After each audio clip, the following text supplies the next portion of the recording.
Olá, bom dia. Eu sou o Carlos Eduardo Canto e estamos começando mais um programa Mercado Imobiliário de Canto a Canto. O propósito é convidar os principais nomes da indústria imobiliária. Lembrando que para assistir às entrevistas completas, acesse o canal do YouTube da Top View. Nossos convidados de hoje, no primeiro bloco, o leiloeiro Elcio Kronberg e no segundo bloco, o publicitário Bruno Pamplona. Elcio Kronberg, leiloeiro público oficial desde 2000, atuando nos estados de Paraná, Santa Catarina, Rio Grande do Sul, São Paulo, Mato Grosso do Sul, Rio de Janeiro e Distrito Federal. Doutorado, mestrado e graduação em Direito, mestrado e graduação em Administração, autor de 6 livros, reitor da Faculdade Pan-Americana de Administração e Direito. Elcio, obrigado por participar do Canto a Canto. Olá, obrigado Canto, obrigado pelo convite. Olá, ouvintes, espero que a gente possa ter aí uns bons momentos aí falando sobre a parte de leilões judiciais e extrajudiciais. Com certeza é um assunto bastante interessante, cada vez mais, né, Elcio? Elcio, bom, a gente sempre gosta de saber como que a pessoa está nesse mercado. Então conta um pouquinho a tua história, né? Como é que você entrou nesse ramo de leilões? Faz bastante tempo, Canto, né? Eu tinha alguns sócios que eram leiloeiros, mas leiloeiros de arte. Eu comecei a me interessar muito pela parte de leilão, pela essa parte de disputa, que na verdade não é nada mais do que uma sequência de ofertas a quem mais der. Mas com o tempo, né, a gente viu que o mercado de imóveis era bem mais promissor e aí acabei enveredando para essa pegada dos imóveis, notadamente os leilões judiciais. Ok. E, Elcio, quem que autoriza e fiscaliza esse setor? A fiscalização é pela junta comercial do estado em que o leiloeiro é matriculado. Mas nos leilões judiciais, quem manda é o juiz. É o juiz que nomeia, é o juiz que aceita a indicação do leiloeiro e é o juiz que coordena todo o processo judicial, desde a penhora do bem até a efetiva venda e entrega do bem ao arrematante. E para ser um leiloeiro, você tem que fazer algum curso? Você tem que ser formado em direito?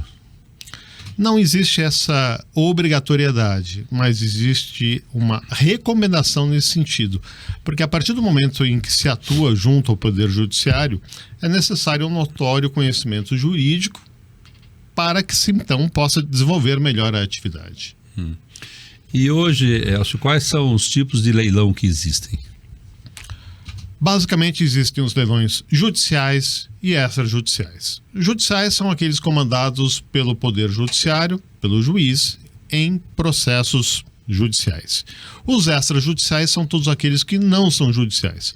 Parece até uma redundância, né, a forma de falar assim, mas nos extrajudiciais nós temos os leilões privados, que são aqueles de bancos, seguradoras, né, aqueles que você vê na TV, de joias, tapetes, e os leilões administrativos, esses sim, de interesse público, mas não são judiciais. São aqueles leilões, por exemplo, de apreensão de veículos de trânsito que são realizados pela Polícia Rodoviária Federal, pelo Detran, leilões de prefeituras, leilões de bens do Estado, né, que são chamados os bens desafetados que podem ser vendidos. E a grande novidade é que com a nova lei de licitações, antigamente só se podia fazer a venda de imóveis através da modalidade de concorrência. E a partir da lei, da 14.113, os leilões administrativos podem ser feitos também para imóveis. Então, cada vez mais nós veremos órgãos públicos da administração direta e indireta, né, prefeituras, Estado, fazendo leilões de imóveis. A legislação, pelo que eu vi, ela é bem ágil, né, e rápida. Geralmente o tempo de se fazer um leilão do bem apreendido, isso é longo esse tempo, Elcio? Olha, o processo pode demorar muito. Na hora que chega na hora da venda do bem, agora nós estamos falando de um leilão judicial, né? Costuma ser rápido. A partir do momento em que existe a avaliação do bem, o juiz já manda vender. Entendo. Então a questão isso você está falando do judicial, né? Eu tenho notado hoje que existe muito. Antigamente você olhava pelos jornais, tinha os leilões que eram anunciados nos jornais, né? Bastante, né? Hoje, como é que é feito esse anúncio? Através de mídia obrigatória, onde? Na verdade, não existem mais jornais impressos. Exato. Praticamente, né? Então, hoje, a obrigatoriedade no leilão judicial é de publicação na rede mundial de computadores, enquanto que naqueles outros processos, que são processos não judiciais, há sim a obrigatoriedade de publicação de editais. Por exemplo, nos leilões de alienação fiduciária, que não são judiciais, né? Nos leilões públicos, normalmente se faz a publicação em jornais digitais de seus editais. E para os nossos ouvintes, né? Até que momento você pode cancelar um leilão? Logicamente com um pagamento, né? Mas existe uma outra forma assim de você bloquear esse leilão que está indo à praça? Então, provavelmente você está falando do leilão judicial, né? No leilão judicial, qual é o objetivo do leilão judicial? A partir do momento que houve uma sentença condenatória que alguém está devendo alguma coisa para alguém, o juiz oportuniza o pagamento. Não havendo pagamento, são penhorados tantos quanto os bens necessários para o adimplemento daquela obrigação que foi definida em sentença judicial. Na verdade, o que se faz no leilão judicial é a recomposição do patrimônio do credor em desfavor do devedor. Então, de uma forma muito simples, não pagou, tem que vender alguma coisa, fazer dinheiro, depositar no processo para que o credor possa receber. Então, é muito simples e muito rápido. Enquanto um bem está sendo avaliado, depois as partes discutem em relação ao valor da avaliação. Homologou a avaliação, o juiz homologa a avaliação, está pronto para fazer a venda. Até esse momento, o devedor tem a possibilidade de pagar. Primeiro, ele já teve uma oportunidade de pagar. Não pagou. Já teve um acréscimo de 10%, porque ele foi multado porque não pagou. Agora o bem foi avaliado. Agora, ainda existe a possibilidade de fazer o pagamento. Só que depois que vender o bem e o juiz assinar a carta de arrematação, o auto de arrematação primeiro, depois a carta, aí o bem já foi vendido. Então, você, devedor, pode sustar, cancelar, né, até o momento em que o leilão é realizado. Depois disso, perdeu. Existe, pelo que você está explicando, um bom tempo para essa pessoa, né, se recompor, né?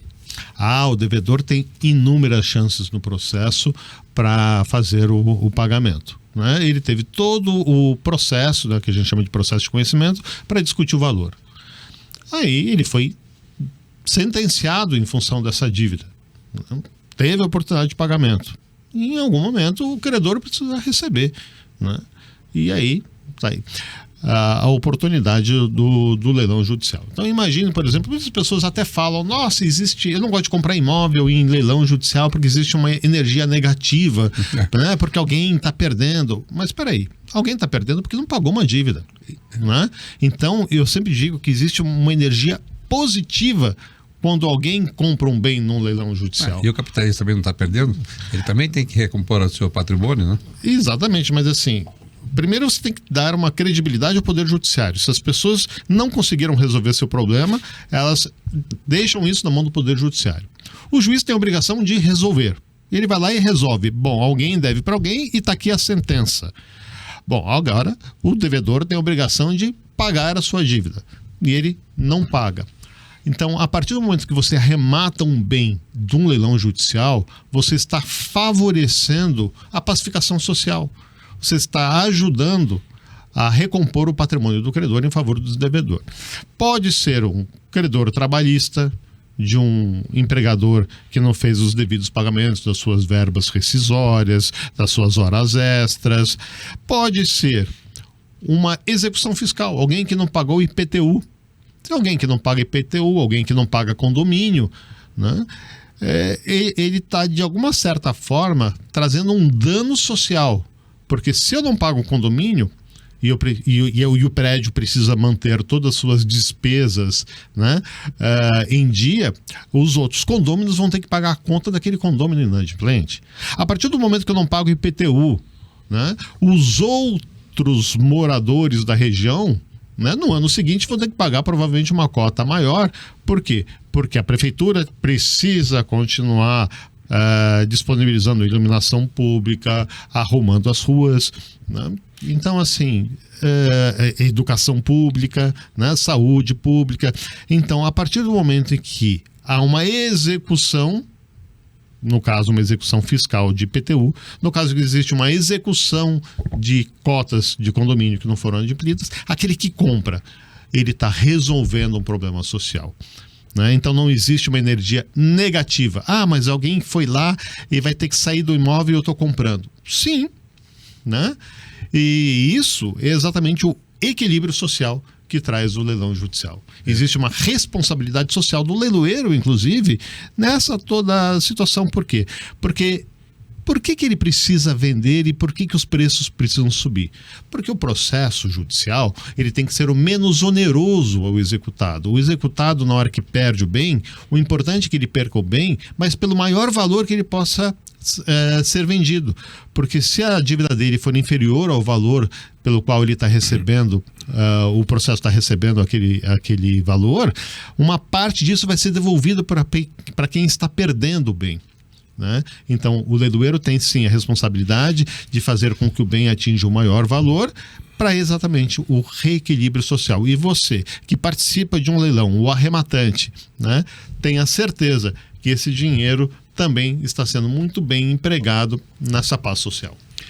Você falando sobre a questão social, me lembro bem, acho que foi você que fez o leilão aqui do Hospital Evangélico, né, na época, né? É exatamente isso, né? Se não fosse feita essa venda, talvez hoje o hospital estaria obsoleto. E hoje, olha o atendimento, ao que ele presta à sociedade, né? Exatamente. O caso do Hospital Evangélico, né? Eu fiz o leilão pela Justiça do Trabalho. Existiam ali inúmeros trabalhadores que precisavam receber seus valores devidos e o hospital ali não tinha condição mais de pagar. Mas chegou em tal situação a Sociedade Evangélica do Paraná que não tinha mais condição de manter o hospital, manter a sua beneficência, e aí a forma de resolver esse problema foi através do processo de insolvência civil da Sociedade Evangélica, mas que é uma forma jurídica praticamente muito similar a um processo de falência. Mas a gente fez a venda lá na Justiça do Trabalho, o dinheiro foi encaminhado lá para a Justiça Estadual para pagamento de todos os credores. E isso está sendo pago, né? O hospital hoje já foi vendido e inteiramente o valor já foi pago. E o comprador, que também faz parte da estrutura presbiteriana, né, que é o grupo Mackenzie, tornou o hospital, que seria hoje obsoleto ou estaria fechado, num hospital hoje é referência, exatamente, na cidade de Curitiba. Então, os processos falimentares, né, que também vendem ativos, também é uma forma de trazer de novo ativos que estavam totalmente obsoletos ou sem utilização para a economia. Né? O processo falimentar é um processo em que, quando existe um inadimplemento por parte da empresa de uma forma reiterada, né, onde ela já começa a ter ali uma dificuldade operacional, a sua decretação, ela tira também do mercado um agente nocivo, porque aquela empresa pré-falimentar, ela deixa de pagar impostos, deixa de fazer o recolhimento previdenciário, deixa de recolher FGTS, e a partir do momento que uma empresa não tem ali, mais, exatamente, não tem mais condição de se fazer isso, tem que se evidentemente fechar essa empresa, porque os empregos ali já não seriam mais provavelmente preservados, e enquanto mais cedo você tem isso, mais rápido você vai vender seus ativos e mais fácil você vai conseguir recompor o patrimônio de todos os credores dessa massa falida. Hoje, Elcio, a questão até curiosidade para os nossos ouvintes, porque o valor do Hospital Evangélico foi um valor, assim, bem expressivo, né? Dentro da tua experiência, da tua vivência, foi um dos leilões assim mais volumosos em termos de dinheiro que você participou?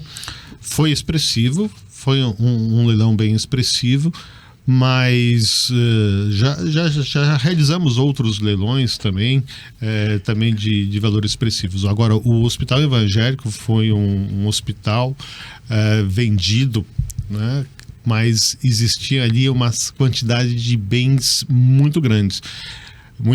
E nós ficamos 4 anos praticamente linkados nesse processo. Realizamos toda a parte de avaliação dos bens móveis. Então, até se chegar no momento da venda, foram 4 anos de trabalho bem árduo. Mas que bom que resolveu e que os trabalhadores finalmente conseguem agora ter ali a possibilidade de receber seus haveres, não só os trabalhadores, mas eles recebem primeiro, mas também o fisco, né, demais credores que eram fornecedores do hospital à época, e com isso o valor foi suficiente para resolver grande parte da dívida do hospital. Elcio, alguns assim, investidores que compram em leilão sempre falam que você comprou em leilão, realmente você tem ali uma escritura, tem um registro de imóveis daquele empreendimento, daquele imóvel. E tem situações que não é o caso, né? Que você ainda fica com algum tipo de dívida lá, de impostos, alguma coisa. Conta um pouquinho pra gente essa sucumbência que eu disse que ficaria. Se estamos falando de leilão judicial, não existe. É zerado, você comprou. Zerado. Nós chamamos de forma de aquisição originária da propriedade. Num leilão judicial, você compra e o bem vem livre e desembaraçado de quaisquer ônus. Sim. A não ser que tenha alguma menção específica no edital. Então, a primeira coisa que a gente sempre diz, leia o edital daquele leilão. Por exemplo, há uma grande dúvida em relação ao IPTU, ao ITR, né? Se quem compra tem que pagar o IPTU e ITR. Não tem. Isso é uma disposição de lei, está ali no Código Tributário Nacional. Quem compra, recebe livre. Mas o primeiro a receber é o município do IPTU ou é a União do ITR. Então, do valor que o arrematante paga, né, o primeiro a receber já vai para isso, mas é do dinheiro da arrematação. O devedor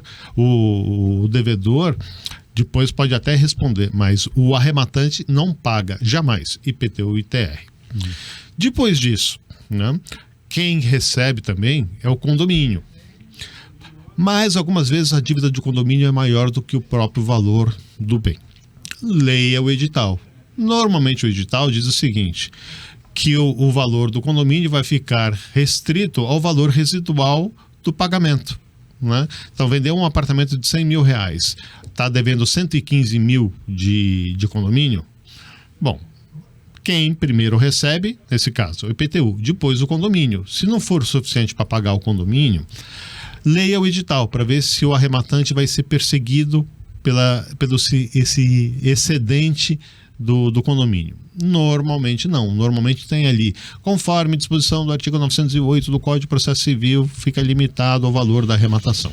Tá? Mas às vezes aparece um credor trabalhista que tem para receber na frente, depois recebe IPTU, aí o condomínio não é suficiente para pagar a dívida daquilo que foi pago pelo imóvel.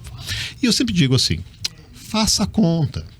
Imagine, por exemplo, que você vai participar de um leilão judicial e que você vai comprar um imóvel no segundo leilão. Então, o primeiro leilão, ele é pelo valor da avaliação. O segundo é por 50%, por exemplo. Então, tem lá um apartamento de 200 mil reais. No segundo leilão, você pode comprar ele por 100 mil. Mas a dívida de condomínio é 115 mil. Bom, então faça a conta. Bom, eu vou comprar um apartamento por 100 mil reais, que na verdade vale 200. Opa, então eu tenho uma possibilidade de um upside, né? Eu vou ter um ganho aí de mais ou menos 100 mil reais. Eu posso arrumar ele, posso vender, e se eu vender ele por 180 mil, por 160 mil, eu ainda estou ganhando dinheiro. Mas será que o condomínio vai deixar barato esses 15 mil reais que não foi suficiente para pagar? Leia o edital. Mas se no edital falar que se o valor não for suficiente, o arrematante tem que pagar essa diferença. Aí você faça a conta. Você deu 100 mil reais, mas você vai ter que pagar mais 15. Num apartamento que vale 200, vale a pena. Né? Então muitas pessoas se assustam. Não, eu não vou comprar porque de repente o condomínio pode me perseguir. Vai antes, vai conversar com o condomínio, vai entender como é que é essa composição da dívida. Né? Agora, é muito difícil um apartamento ser vendido e o valor do condomínio ser tão alto, a dívida do condomínio ser tão alto, que o próprio venda do imóvel não seja suficiente. Acontece? Acontece. Quando o condomínio demora demais para executar. Eu ia te falar isso. Né? Mas, hoje em dia... Né? Hoje é mais rápido com ferramentas, com tudo, é muito mais rápido. O condomínio só tem 3 anos para cobrar hoje. Se ele deixar passar 3 anos, ele já não pode mais cobrar. Né? Só pode cobrar os últimos 3 anos.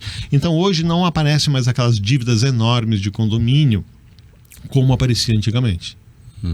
Entendi.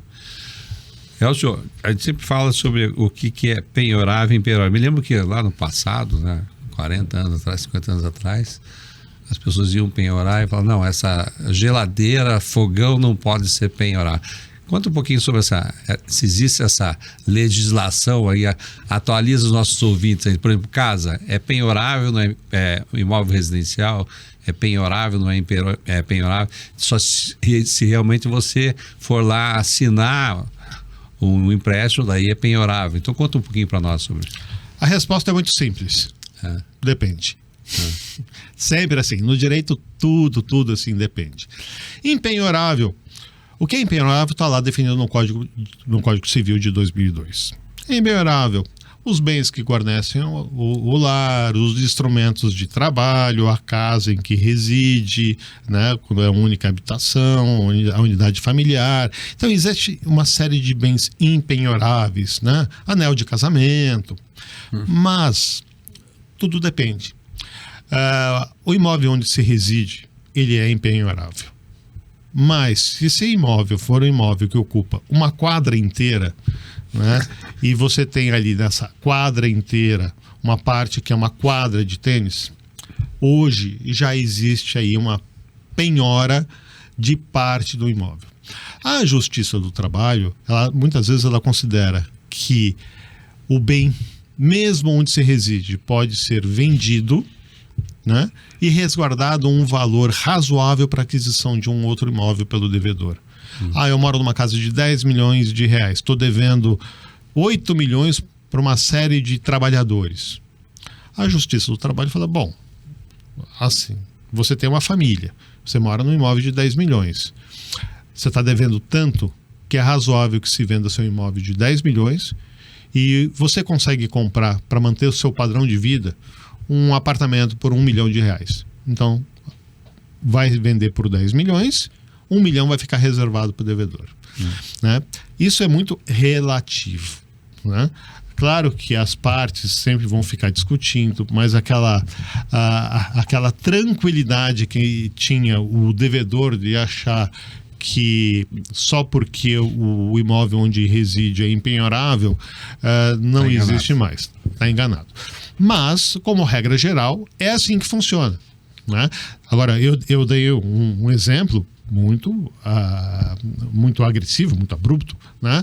Mas um empresário, né, que ficou devendo impostos e que realmente teve uma dificuldade financeira, a empresa chegou à falência, ele tem uma série de processos fiscais, trabalhistas, mas o apartamento onde ele mora, dentro de uma razoabilidade, é impenhorável. Né? Mas ele tem um apartamento e tem uma matrícula de uma vaga de garagem. A vaga de garagem vai embora. Ninguém mora numa vaga de garagem. Então, se a vaga de garagem estiver na mesma matrícula do imóvel, pode-se entender que é indivisível. Se ela estiver separada, provavelmente a vaga de garagem vai ser penhorada e vai ser vendida. Né? Aí até existe um entendimento do STJ no sentido de que somente moradores do próprio prédio é que podem comprar a garagem do condomínio. Mas, enfim, ela é possível de penhora. Para os nossos ouvintes, como você disse na dica, leiam, né? Leiam tudo. Sempre leiam tudo. Vou falar um pouquinho aí sobre o extrajudicial. A gente tem notado que isso tem existido bastante nessas vendas extrajudiciais, até pelo fato de parece sempre ser uma oportunidade. É uma realidade isso, Elcio? O leilão extrajudicial, ele se difere do leilão judicial, porque o leilão judicial praticamente ele é um batidão, né? Ele tem sempre mais ou menos a mesma forma. Primeiro o leilão pela avaliação, o segundo a partir de 50%. Né?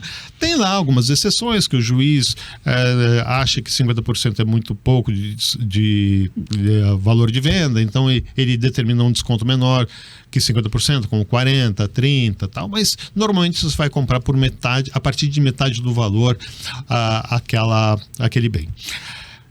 E tem a possibilidade de parcelamento, né? Normalmente 25% do sinal, o restante em 30 parcelas. Então, isso é o batidão lá do judicial. O extrajudicial, o que existe de mais atrativo, né, além dos leilões públicos, são os leilões de alienação fiduciária. O leilão de alienação fiduciária é com base na lei de 1997, que é uma lei dos bancos para os bancos, pelos bancos. Então, o que acontece? Você faz um contrato de alienação fiduciária. Você agora é o devedor fiduciante, o banco é o credor fiduciário. Você vai pagando suas parcelas. A partir do momento que você não pagar 3 parcelas, o banco te notifica. Se você não pagar, ele vai consolidar a propriedade, vai mandar a leilão. Primeiro leilão pela avaliação, segundo leilão, valor da dívida. Não estamos falando de 50%. Se você está devendo, comprou um imóvel de 100 mil reais, você pagou 30, está devendo 70, primeiro leilão por 100 mil reais, o segundo por 70. Então aqui você tem, entre aspas, um desconto de 30% só. Mas o imóvel vai a leilão por 70 mil. Se ninguém comprar, automaticamente esse imóvel agora é do banco. Ele patrimonializa, ele faz o que ele quiser com esse imóvel. Tá? Agora, o banco quer vender. Né? Se ele não consegue vender no leilão da alienação fiduciária, depois ele vai colocar esse imóvel já como um leilão privado dele, porque já pertence a ele. Então, as pessoas que estão procurando oportunidades, que não gostam e não entendem como funciona o leilão judicial, que é a maior oportunidade de se comprar muito bem, participam do leilão extrajudicial. E algumas vezes o imóvel está ocupado. Tá? No leilão judicial, o imóvel ocupado não é nenhum problema, porque comprou, o juiz vai mandar sair. No extrajudicial, se tiver ocupado, você vai ter que comprar, registrar no seu nome e depois entrar com uma ação judicial chamada ação possessória. Você prova que o imóvel foi comprado e você vai ter que, através de um processo judicial, tirar quem estava lá dentro. Muitas pessoas gostam só de comprar imóvel desocupado. Claro, é muito mais cômodo, mas vai pagar mais caro. Né? Porque mais pessoas também têm o mesmo interesse. Então, tudo é uma questão de oportunidade de mercado. Mas nos leilões de alienação fiduciária, algumas vezes você compra muito barato. Por quê? Porque o devedor pagou durante muito tempo. Então, o valor da avaliação é 1, mas o valor da dívida pode ser muito baixo. E no final é que ele parou de pagar. E o que acontece? Vai a leilão. Primeiro pelo valor, segundo pelo valor da dívida. E aí você pode comprar por 20% do valor, 30% do valor, provavelmente vai estar ocupado. Aí é uma questão de mercado. Né? Estamos chegando quase ao final do nosso programa. Como é que hoje o nosso ouvinte, existe a mídia para poder entrar? Como é que ele tem acesso, né, a esses leilões hoje? Quer dizer, logicamente entrando na tua página, ou a gente vê que não tem uma divulgação assim tão grande, né? A divulgação é muito grande. Né? A gente faz uma divulgação bem grande nas redes sociais, a gente anuncia no Google AdWords. Na verdade, como não existem mais aqueles jornais físicos, a gente tem que se valer hoje da mídia eletrônica. Mas você consultando, por exemplo, o programa passa aqui, né? No estado do Paraná. Se colocar lá Kronberg Leilões, você vai encontrar a gente. Né? Se você colocar leilão de imóveis, você vai encontrar vários leiloeiros, né, que estão fazendo venda de imóveis. Mas o importante para você ouvinte é o seguinte: sempre que tiver interesse, entre em contato com o leiloeiro, né? Dê uma verificada no edital. Olhe as oportunidades. Não se deixe levar pela emoção, né? Porque uma venda de imóvel, uma compra de imóvel, ela tem que ter uma série de cuidados. Com o tempo, você vai se tornando um arrematante profissional e vai começar a entender que você pode ganhar muito dinheiro, né? Mas o segredo é comprar bem. Nos leilões judiciais, os compradores se assustam muitas vezes pelo termo judicial, achando que isso é um problema, é um imbróglio, mas com o tempo você vai entendendo que é no leilão judicial que você vai ter as maiores garantias. Por quê? Porque tem um juiz olhando isso, né? E você já sai dali com uma decisão judicial. Quando você compra no leilão extrajudicial, você está sujeito depois a isso acabar parando na justiça. Então, você economiza um tempo muito grande comprando nos leilões judiciais. Leilão judicial é a maior garantia de arrematação. Você pode, inclusive, desistir se alguém fizer um tipo de impugnação à sua arrematação. Mas não tem por que desistir o tempo todo, não. Imagina, por exemplo, você compra um imóvel de uma dívida de condomínio ou uma dívida de IPTU. Aí o devedor vai lá e faz uma impugnação dizendo: oh, isso aqui é bem de família. Aí você se assusta e desiste. É o que queria o devedor. Agora eu vou te contar uma coisa. Não pode ser alegado bem de família quando a dívida de condomínio e de IPTU. Então, por mais que a parte que está perdendo esteja lá esperneando, não há por que se preocupar. Tá bom? Eu vejo... Eu participei de alguns leilões que você fez e tem os leilões beneficentes, né? São aqueles que são... E as pessoas geralmente se extravasam ali, que não estão preocupadas com os valores, né? Às vezes, vinho, quadro, enfim, alguma coisa. E eu vejo que isso é importante porque as pessoas estão muito mais ali a fim de ajudar, né, aquela instituição do que praticamente. E logicamente que você está fazendo ali também a tua parte de social, caridade, né? Os leilões beneficentes, eles já têm uma outra aura, né? Você não tem ali uma disputa, né?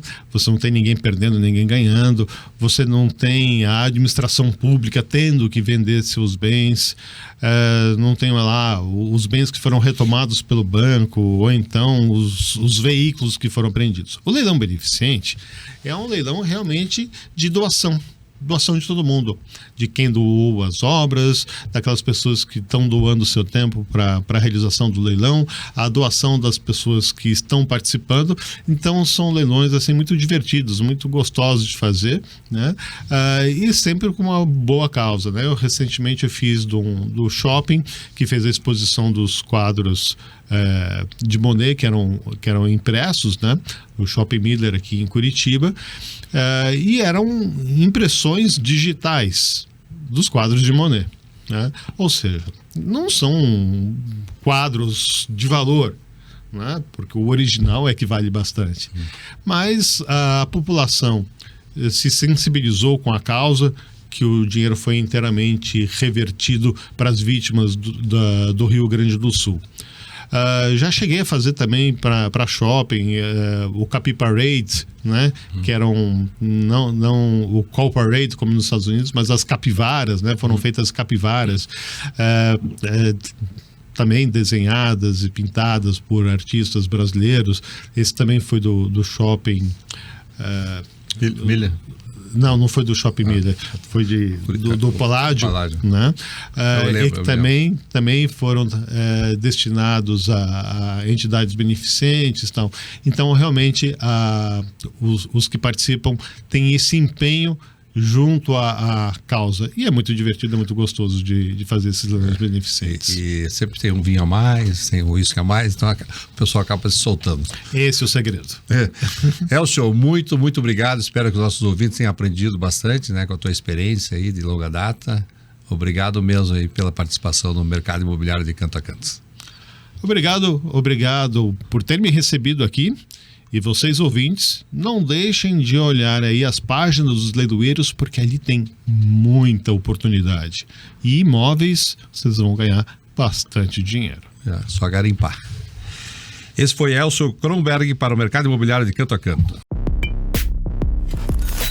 Continuamos com o programa Mercado Imobiliário de Canto a Canto, recebendo o nosso convidado, Bruno Pamplona, empresário, palestrante, publicitário, pós-graduado em marketing, possui mais de 20 anos de experiência no mercado de luxo, onde atua como sócio e investidor em negócios dedicados ao público de alta renda no Brasil. Especialista no desenvolvimento de negócios focados em excelência e experiência. É fundador e sócio da Royal Cliente Oculto, primeira companhia brasileira de Customer Experience a prestar esse serviço aos mercados premium e luxo no país. Mais recentemente, criou a De Palma Empreendimentos, empresa que presta assessoria para empresários que tenham interesse em desenvolver projetos de condomínios com o padrão da Fazenda Boa Vista em suas terras. Como hobby, viaja o mundo buscando boas experiências para apresentá-las em seu canal The One Experience no Instagram. Bruno, obrigado por participar do Canto a Canto. Eu que agradeço, Canto. Para mim é uma alegria estar aqui conversando com você, que é uma referência em mercado imobiliário e em tudo que a gente vai conversar aqui hoje. Bruno, nós já nos conhecemos há muito tempo, mas eu gostaria de começar para os nossos ouvintes aqui um pouquinho da tua, apesar de você ser bem jovem, né? Mas a tua experiência aí nesse setor que você vem desenvolvendo, essa bela caminhada sua. Pô, legal. Eu escolhi o mercado de luxo há 22 anos atrás, ainda pensando que ele era glamuroso. Eu fui estudar em Paris muito jovem e quando cheguei lá, eu escolhi fazer um curso que ele era bem diferente. A gente de manhã ia para a sala de aula e à tarde a gente ia, né, para as maisons, para as boutiques da Champs-Élysées fazer cliente oculto. E a gente fez isso, a minha turma, por 8 meses. Então, na primeira semana, a gente encontrava 3, 4 problemas numa Louis Vuitton, numa Hermès. 8 meses depois, a gente se tornava pessoas desagradáveis de tanto problema que a gente encontrava naqueles lugares, né? Encontrava 30, 40 problemas. E aí, de posse dessa informação, voltando para o Brasil, aqui é um mar de oportunidades, porque aqui a gente tem muita coisa para consertar, né? E aí, desde então, nesses 22 anos, a gente vem desenvolvendo uma série de negócios focados em excelência e experiências para as pessoas, principalmente naqueles negócios que tem muito valor agregado, né? Da onde que o cliente oculto, né, você falando, surgiu como, de que maneira? O cliente oculto ele é uma experiência social, né? A origem do cliente oculto, ela baseia-se na psicologia, do quanto você tem que se preparar para entender o ser humano e atendê-lo da melhor maneira possível, entendendo que cada indivíduo é diferente. Então, às vezes, o que é excelência para você pode não ser excelência para mim ou para outra pessoa. O nível de exigência das pessoas são muito diferentes. Baseado nisso, quando você vai para um cliente oculto, você tem que entender o que é a média dessas pessoas. Então, a história do cliente oculto, a psicologia ela começa a estudar isso lá, estou falando de quase 80, 90 anos atrás, de que maneira a gente podia estudar o comportamento humano no consumo e melhorar esse padrão de atendimento e outras tantas fórmulas que a gente acha que é necessário para que você tenha um padrão, né?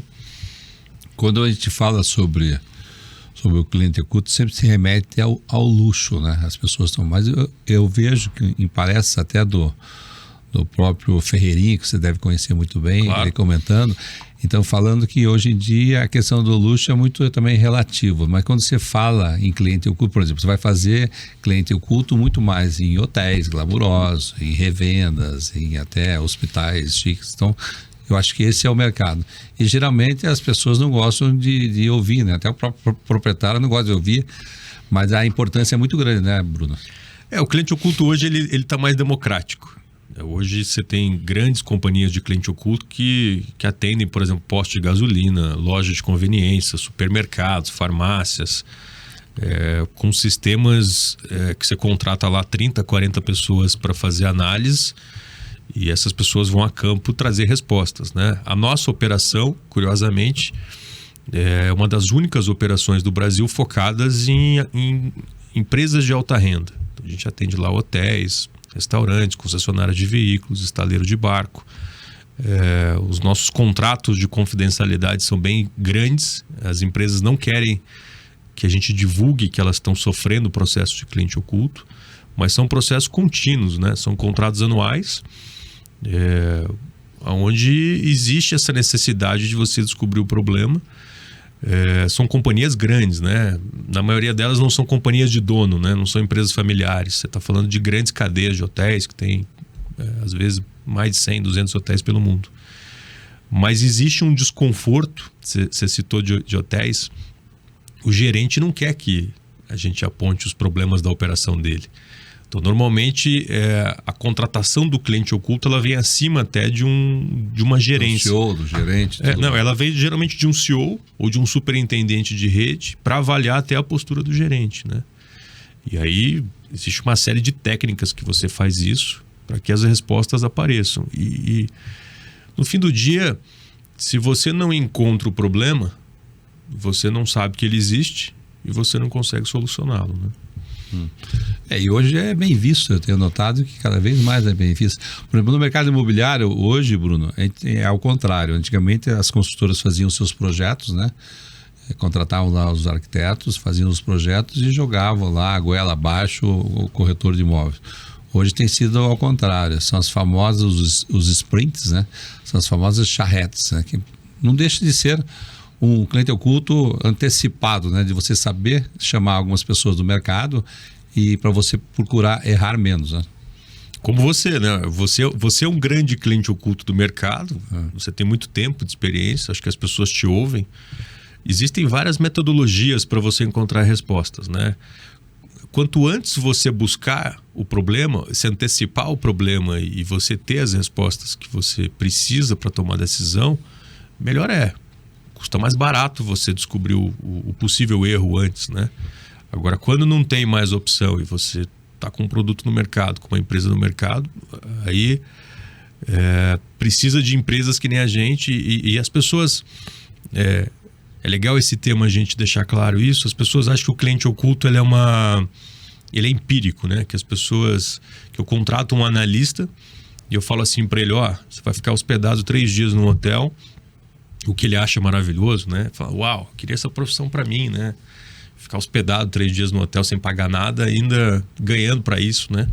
E as pessoas têm uma visão, às vezes, errada do cliente oculto, achando assim, eu vou mandar um amigo meu lá, ou alguém contratado, e ele vai me mandar, sei lá, uma página de Word com o que ele viu. E não é assim, né? Essas pessoas vão brifadas, você tem perfil para fazer esse tipo de análise, determinados perfis sociais para a gente não funciona, a pessoa tem que ser um pouco fria, ela não pode estar atrelada a emoções, ela não pode ter sofrido emoções fortes na véspera da análise. O critério de avaliações é uma coisa muito interessante, que existem 2 tipos de critérios, né? Um critério que a gente criou, e eu entrego as respostas dentro do nosso programa, que são os 5 Ps, e dentro do critério do cliente. E 5 Ps só repete, pessoal aí. O 5P é o seguinte, nas operações de luxo, onde você tem um cliente final de alta renda, a gente analisa 5 itens, né? Que são os 5 Ps, que são as pessoas, os PDVs, ou seja, pessoas, produtos, ponto de venda, publicidade e processo. Então, pessoas. Nós vamos analisar o comportamento de todas as pessoas que têm contato com o consumidor final daquela operação. Depois o produto. Se é um hotel, a gente vai olhar, por exemplo, o AIB, alimentos e bebidas. Então, se o alimento está quente, a aparência, o jeito que ele é servido, se a bebida está gelada, se ela chega no tempo, se você ficou esperando, enfim. Depois você tem o PDV. PDV é o ponto de venda. Aqui você tem audição, olfato, tato e paladar. Então aqui está ligado a arquitetura, a temperatura certa do ar-condicionado, se a temperatura, às vezes, a gente atende clínica de estética, que na maioria das vezes são mulheres que fazem o protocolo de abertura da clínica. E às vezes está num dia muito frio e mulher tem tendência a sentir mais frio que homem, ela chega lá e põe o ar-condicionado a 30 graus. E ela demora para perceber que o ambiente está muito quente. E aí os pacientes vão chegando e aquilo está um forno, né? E a mulher demora para aquecer de manhã, né? Então isso é um fato curioso. Então, retornando. Então, produto, pessoas, ponto de venda. Ponto de venda é onde tudo acontece. É a experiência auditiva, se aquilo lá tem uma música, é a temperatura, é o ar-condicionado, é a iluminação, é a experiência olfativa, que hoje está muito em voga, você criar uma fragrância para aquele ambiente. Os 5 P's, na minha opinião, talvez seja um dos P's mais importantes. Depois você tem a publicidade, que na verdade a gente só usa a palavra, mas são todos os processos de comunicação. É como é que você divulga o teu produto e o teu serviço, né? E o último P são os processos. Ou seja, quando você tem um restaurante, todo dia tem que acontecer um show ali dentro. Então, se o teu restaurante abre meio-dia em ponto e ele fecha meia-noite, você tem 12 horas de show.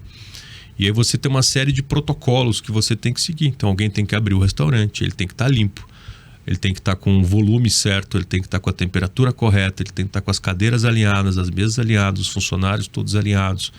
Não pode faltar insumo, ou seja, processo. Qual que é o grande problema hoje do Brasil? Que é um desafio, né, a ser corrigido. Pessoas e pontos de venda. Por que pessoas? Porque pessoas, às vezes você contrata um profissional, treina. Por uma pequena diferença de salário ele vai embora. E aí esse contratante aqui fica frustrado. E um outro problema é você treina e ele não segue o teu protocolo. E você acha que aquilo está acontecendo, que a tua experiência está maravilhosa, e quando ela está com alguma falha, né? Então, quando a gente corrige os 5 P's, a chance de você ter reclamação, gente reclamando em rede social e em sites que sejam relativos àquela operação é mínima. Então, os nossos 5 P's, nós encontramos os problemas para aquelas operações com relatórios de mais de 50, 60 páginas, muitas vezes fotográfico, né? A gente fotografa, filma muita coisa, entrega esses relatórios, são bem completos. Uma outra situação é o cliente, novamente um exemplo de um hotel, o cliente nos contrata já com o que ele quer descobrir. Bruno, eu tenho um problema aqui no meu restaurante e eu queria que você avaliasse, às vezes, até um determinado profissional. A gente escutou uma reclamação, a gente queria ver se essa postura dele está realmente acontecendo. E aí a gente vai muito focado, né? Como a gente tem calendários com esses clientes, então é normal cada visita nossa ter um propósito, né? Muitas vezes é o 5P atrelado até uma coisa muito mais focal, né? E aí um outro trabalho que a gente desenvolve, que também sob demanda, o primeiro trabalho eu entrego o relatório com o que a gente observou. E eles resolvem da melhor maneira possível deles. Um outro trabalho que a gente também desenvolve tá aqui o problema, posso te ajudar a encontrar soluções. Por quê? A gente está no mercado. Como a gente atende muito hotel, e às vezes muitos hotéis fora do Brasil, eu posso pegar uma ideia lá de fora e falar assim, olha, lá fora esse hotel está resolvendo esse problema desse jeito. Então é um trabalho à parte. Eu não gosto da palavra consultoria, mas é como se a gente estivesse dando ideias para você melhorar a tua experiência, a tua excelência. Você comentou sobre a questão de atendimento, quando eu falo. Primeiro que eu tenho assim uma certa aversão quando as pessoas falam do mercado de luxo. Para mim, luxo é luxo, não é alto padrão, não é meio luxo, AAA, ou é luxo ou não é luxo, né? Não existe meio luxo, trabalho. Né? E daí você vai no empreendimento aqui em Curitiba, eu já fui lá em alguns, né? Como você falou pela minha experiência, eu chego lá, vou atender o Bruno, o stand de venda maravilhoso. Daí na hora de servir o café, é um café passado num copo de plástico. Então você vê que ali faltou o quê? Faltou o Bruno, faltou alguém. Então eu sempre digo que essas experiências de você fazer antes, e você estudar, fazer as pesquisas, você erra menos, né, Bruno? Existe uma expressão francesa que é o savoir-faire. O savoir-faire é você saber fazer, né? Então, você tem vários níveis de segmento de mercado. Se você se dedicar a uma operação no mercado de luxo, a atender um cliente de alta renda, Você sempre tem que ter na cabeça que essa pessoa conhece muita coisa. Ela viaja, ela vive muita experiência. E se você se dedica a vender um produto de alto valor e você não começa com essas percepções e atende ele de qualquer jeito, você está destruindo o teu produto. Então, se você é alto padrão, você tem que ter algumas coisas básicas. Se você é luxo, você tem que entregar muito mais. Isso que você falou do copo de plástico com café, a gente tem alguns clientes construtora, eu acho que a primeira falha que o dono de uma construtora tem, ou o gestor de uma construtora tem, é com o próprio corretor. O corretor é o primeiro cliente daquela empresa. O corretor, ele é o cara que ele tem que... Hoje é o cliente. Ele é o cliente. Ele é o grande cliente. Você tem o corretor interno e você tem o corretor externo. O corretor interno, a gente atende construtoras em São Paulo, que você tem lá 20, 30 pessoas numa sala de vendas de um empreendimento, a cadeira está quebrada, você oferece um café de 5ª categoria para esse cara, o ar-condicionado está com cheiro de mofo, você não dá a mínima condição para esse cara trabalhar. Qual é a motivação que ele tem de vender o teu produto? A comissão é ridiculamente baixa, abaixo dos padrões de mercado, e é uma construtora, são construtoras conhecidas, famosas, com produtos de alto valor agregado, muitas no mercado de luxo, várias com branding de marcas internacionais e que tratam o corretor muito mal. E aí, eu sempre falo assim, né? A gente atendeu por muito tempo uma rede de concessionárias que vendia BMW. Há 20 anos atrás, o PDV de BMW no Brasil era horrível. Você colocava luz branca em cima de carro. Ou seja, o carro, se você pegar os 5Ps, né, de uma concessionária BMW no Brasil, então o produto era maravilhoso. Ele é alemão, ele é bem feito, ele vem...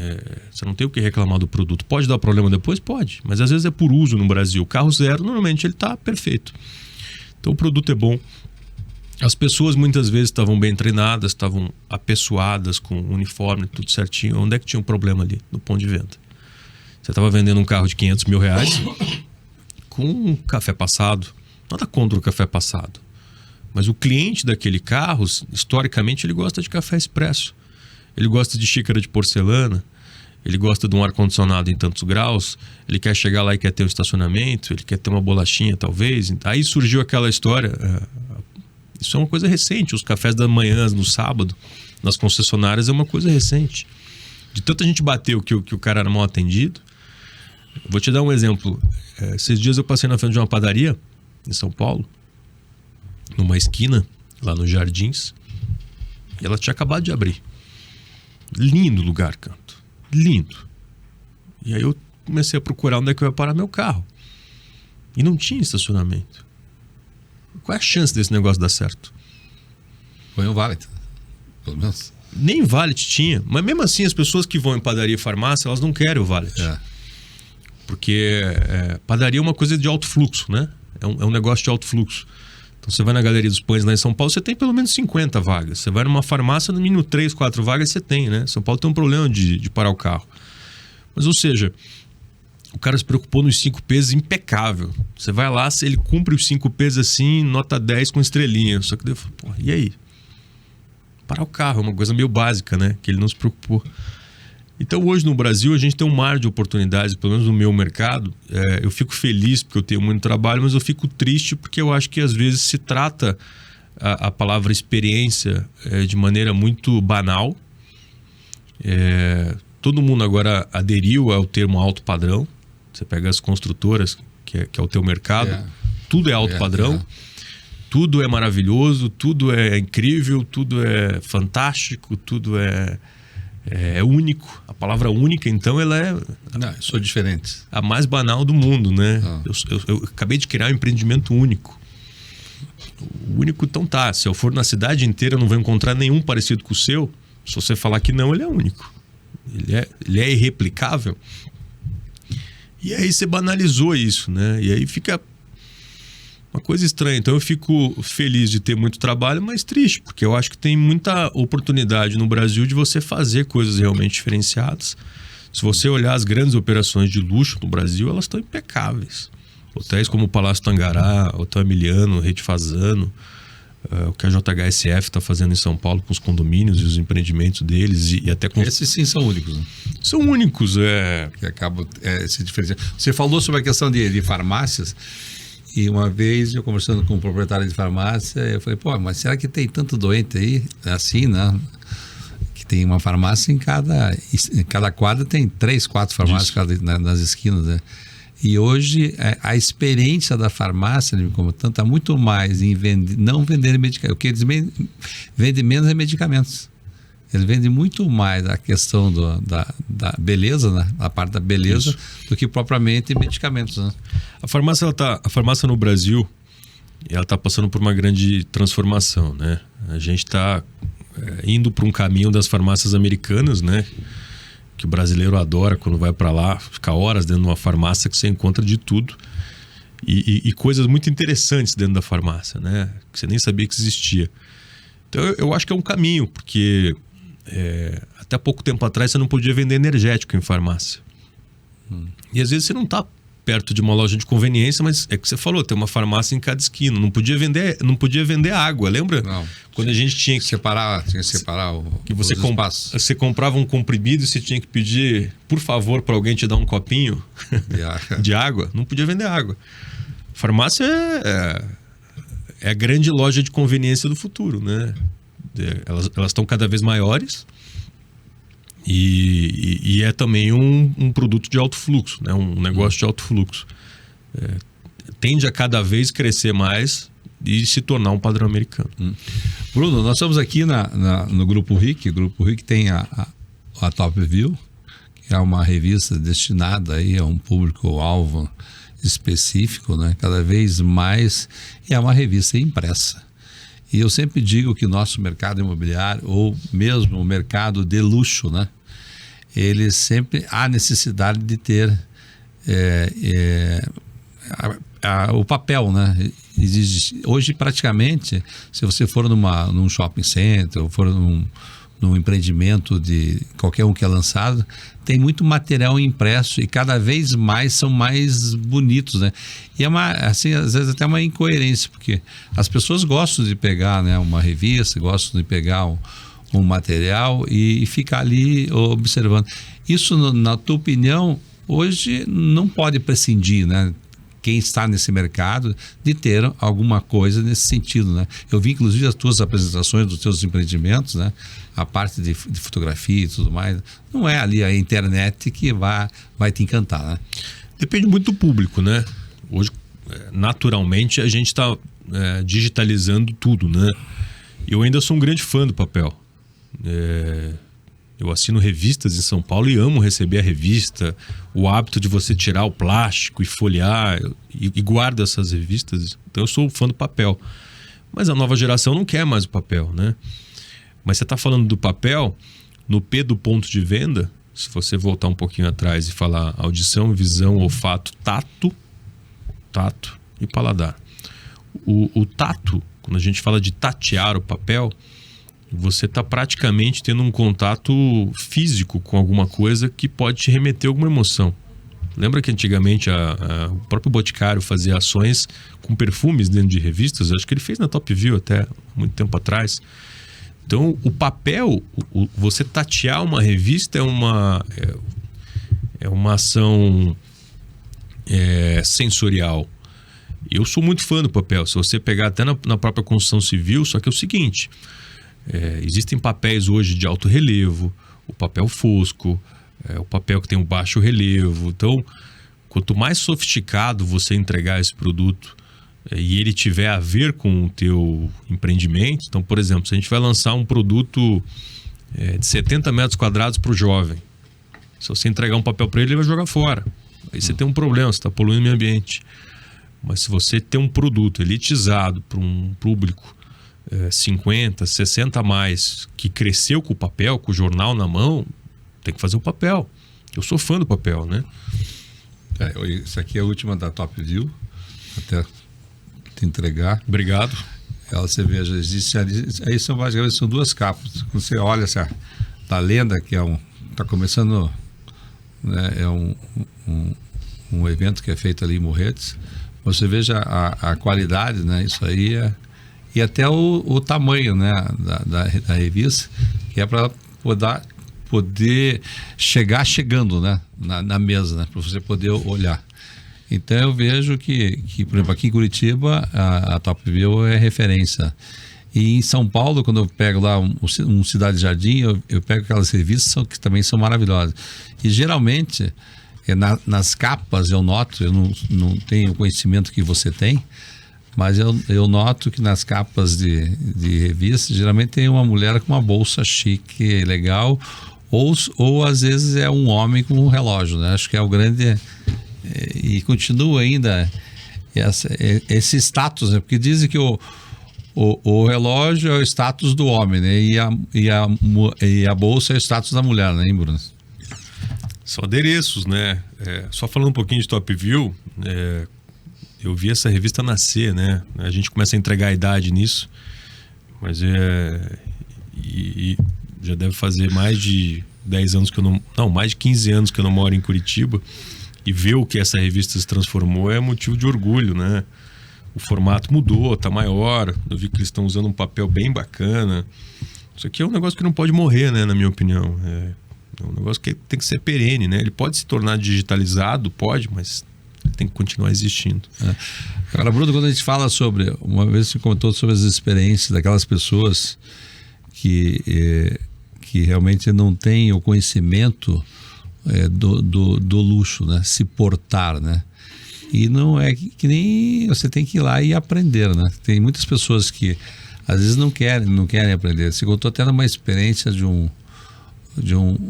barco, você acabou vendendo, acho que foi para um ator, né? O ator participou da entrega do barco. Exato, né? Então foi um negócio bem interessante. É legal essa história, né? A grande dificuldade hoje, Canto, é de você atender um padrão de pessoas que já viveu muito, já experimentou muito. Agora vai surgir... Como fazer para encantá-los, né? Exato, esse é o maior desafio. Está surgindo no Brasil agora os social clubs, né? O social club é um clube de experiências realmente que não estão à venda.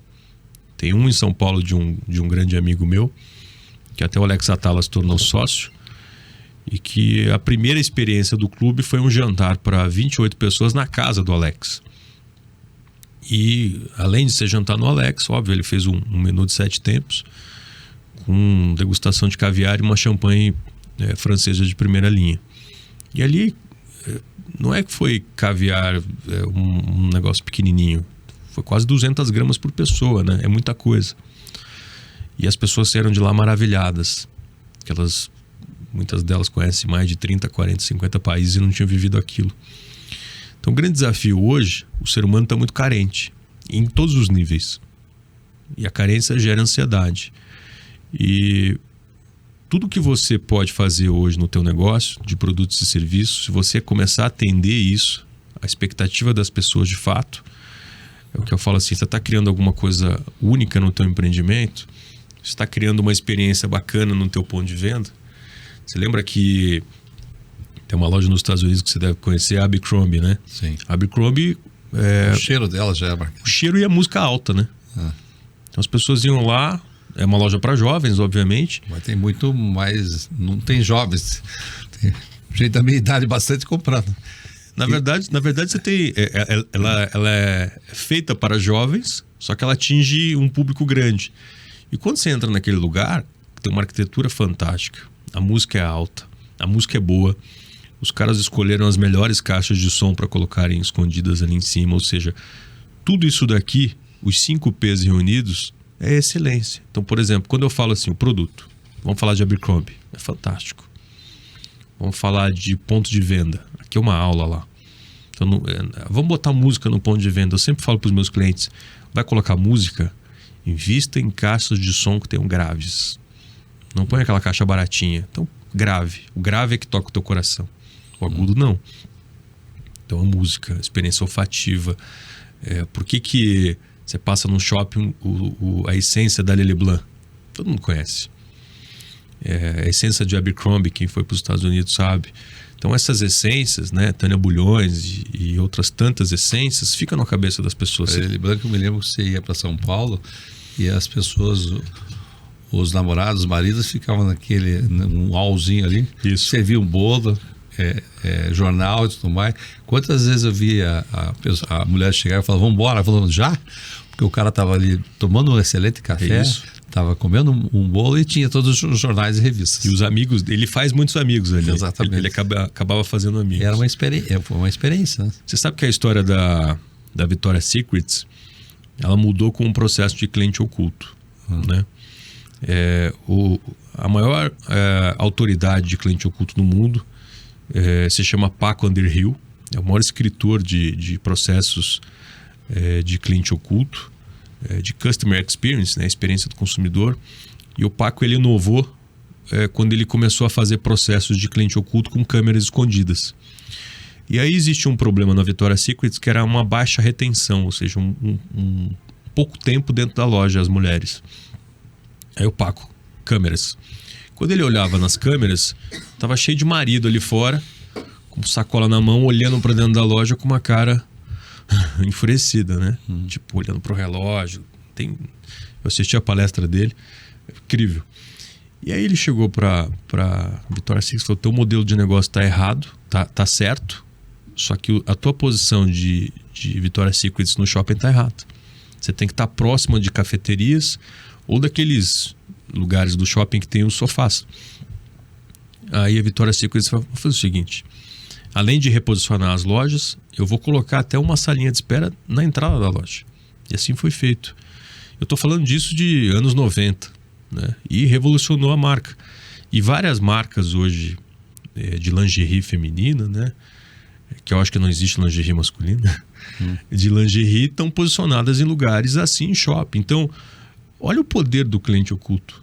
O poder de você observar o comportamento humano e você criar soluções em cima disso, né? Eu acho que o cliente oculto ele é mal explorado, mal divulgado no Brasil, não se fala sobre isso. Eu até queria te agradecer pelo convite de falar sobre isso.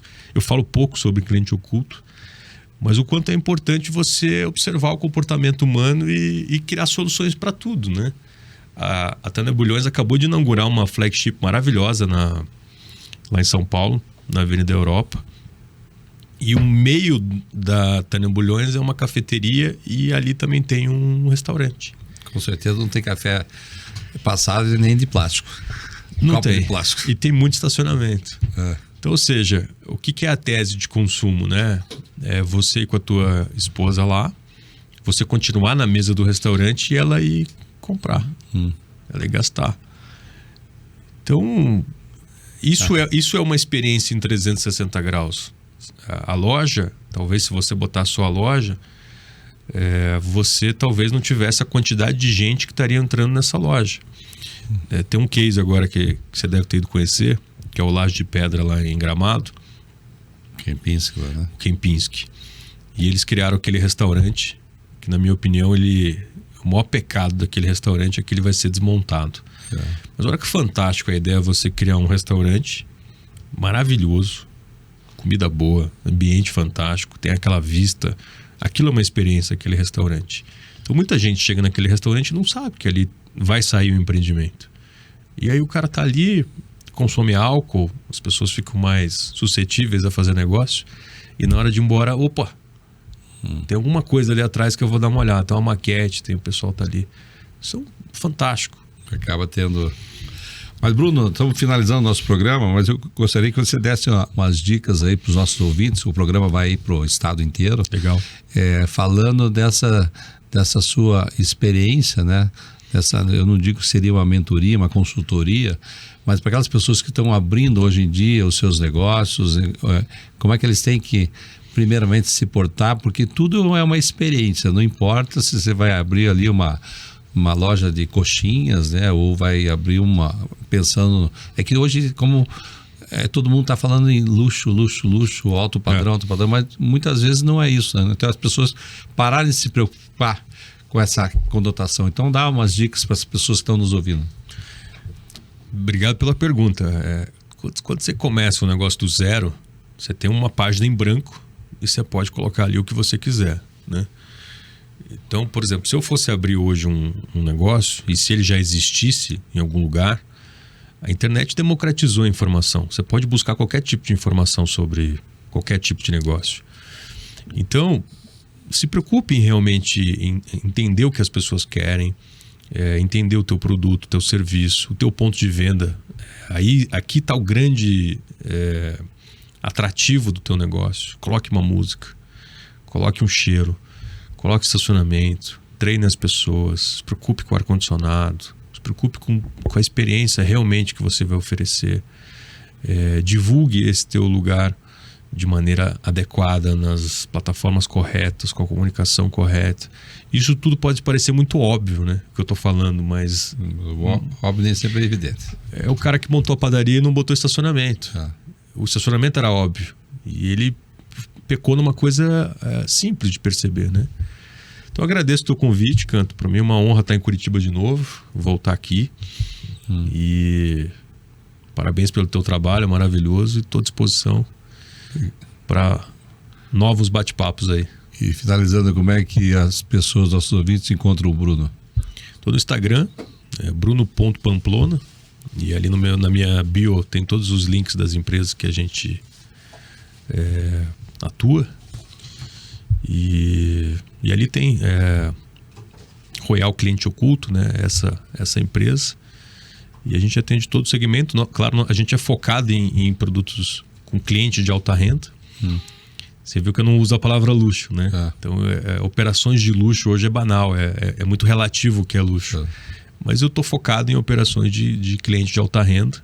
E se alguém tiver necessidade de identificar algum problema, a gente está à disposição. Por isso que eu achei bem interessante, eu digo. Hoje em dia, fazer pesquisa sempre, 1, 2, 3 vezes. E agora, né, contratar uma empresa como a tua, né, para poder errar menos.